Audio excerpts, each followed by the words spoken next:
अस्सलाम वालेकुम नाजरीन, एसएस न्यूज़ के साथ मैं हूं फराह शबीर। आपको अहम खबर से आगाह करते चलें। हुकूमत ने एक बार फिर अवाम पर महंगाई का बम गिरा दिया। नेपरा ने बिजली की फ़ी यूनिट कीमत में ₹7.90 इजाफे की मंजूरी दे दी। नेपरा की जानिब से जारी एलामिये में कहा गया है कि मई के फ्यूल चार्जेस एडजस्टमेंट कीमत में ₹7.90 फ़ी यूनिट इजाफे की मंजूरी दी गई।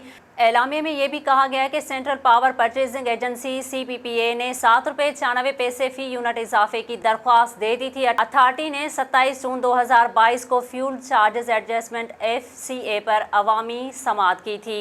नेपरा एलामिया के मुताबिक अप्रैल का FCA सार्फिन से ₹3.99 चार्जेस किया गया था, जबकि मई का फ्यूल चार्जेस एडजस्टमेंट अप्रैल की निस्बत ₹3.91 है, जो जुलाई में ज़्यादा चार्ज होगा।